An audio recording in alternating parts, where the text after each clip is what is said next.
agak mangari.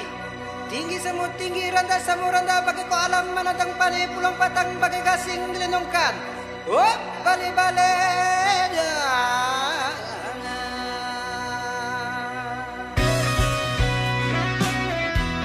Kabupaten Aceh Singkil merupakan salah satu kabupaten di Provinsi Aceh yang terletak di sebelah utara berbatasan dengan kota Suku Salam, sebelah selatan berbatasan dengan Samudra Indonesia, sebelah barat berbatasan dengan Kabupaten Aceh Selatan, serta sebelah timur berbatasan dengan Provinsi Sumatera Utara.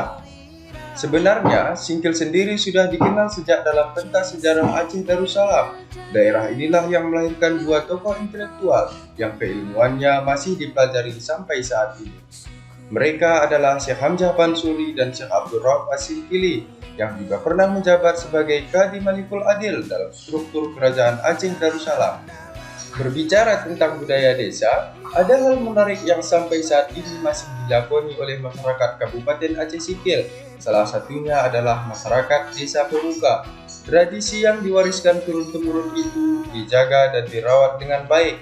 Desa Pemuka sendiri terletak di Kecamatan Singkil, Kabupaten Aceh Singkil, Provinsi Aceh, yang dulunya merupakan desa daerah aliran sungai. Jika bersumber kepada KBBI, Pemuka memiliki arti sebagai pemimpin, pemanjur. Menurut penutur sesepuh Desa Pemuka, disebut Pemuka dikarenakan desa ini merupakan tempat bertemunya dua sungai terpanjang di daerah itu, yakni Sungai Cidendang dan Sungai Suraya. Pada tahun sekitar 2000-an ke atas, orang-orang yang berpenghuni di daerah aliran sungai mulai pindah ke daratan, termasuk masyarakat Desa Pemuka, yang kemudian mendirikan perkampungan masih dengan nama Desa Pemuka, tepatnya di sebelah timur Desa Sukadamai dan sebelah barat Desa Ujung Bawang. Salah satu lingkaran kehidupan yang masih tetap dirayakan oleh Desa Pemuka adalah adat perkawinan. Upacara adat perkawinan tergolong masih sangat sakral sebagaimana yang dilakukan oleh masyarakat di belahan dunia.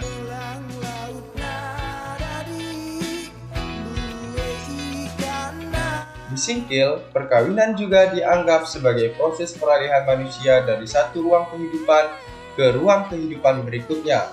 Dalam adat perkawinan terdapat seni dan budaya yang dibanggakan.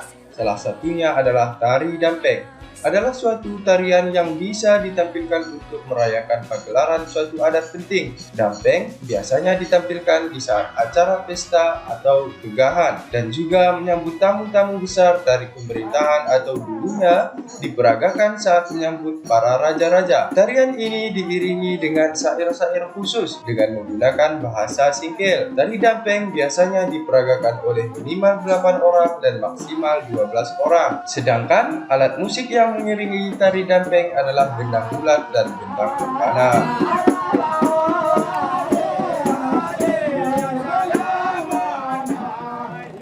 Selain itu juga ada tari Naktak Kanune, adalah suatu tarian yang biasa ditarikan pada saat menjelang subuh. Tari Naktak Kanune merupakan tari melepaskan inai. Tari ini juga sering disebut tari si anak tai. Ini berdasarkan syair yang mengatakan si anak tai. Selain tari yang disebutkan di atas, masih banyak tari jenis lain seperti tari alas, tari biahan, alat gendang, dan lain-lain.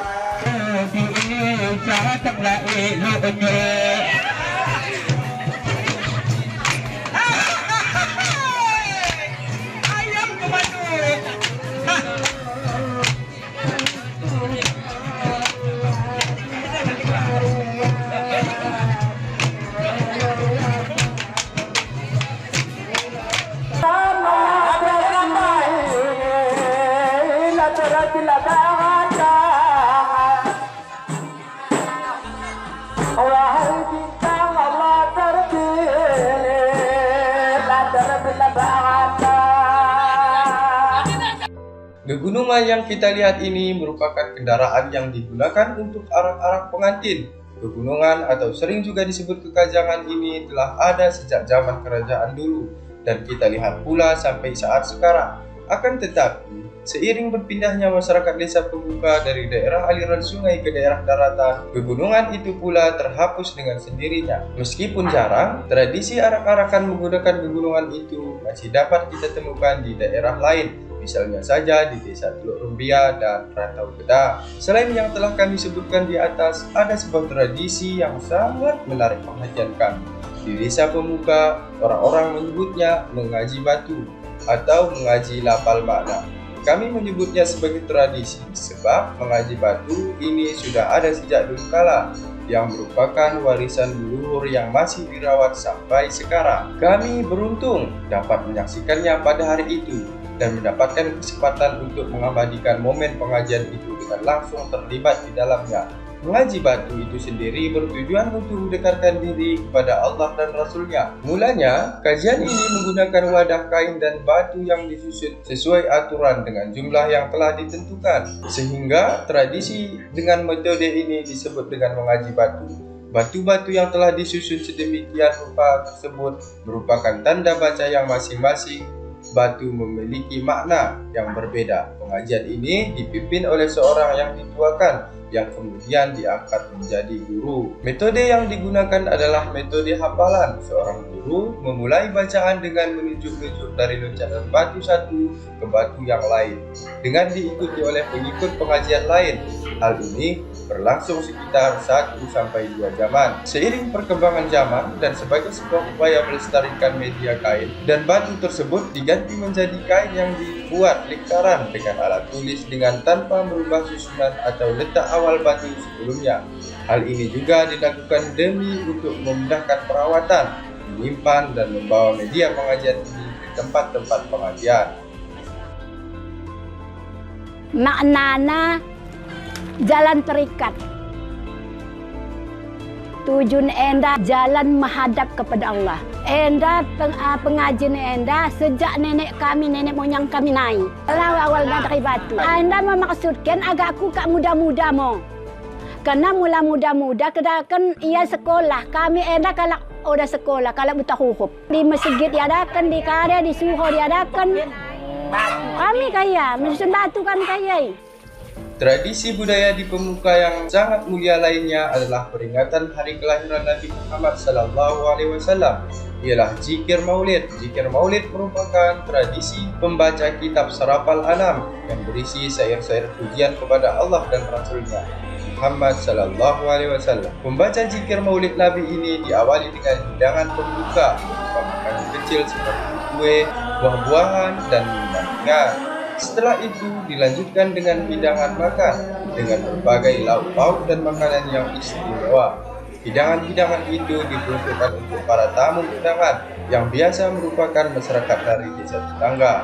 Acara Zikir Maulid ini ditutup dengan hidangan kue dengan bungkusan yang dihias sehingga sangat elok dilihat. Rangkaian acara itu merupakan bentuk perwujudan kecintaan kepada Nabi junjungan dan upaya dalam memuliakan tamu yang merupakan sunnah Nabi.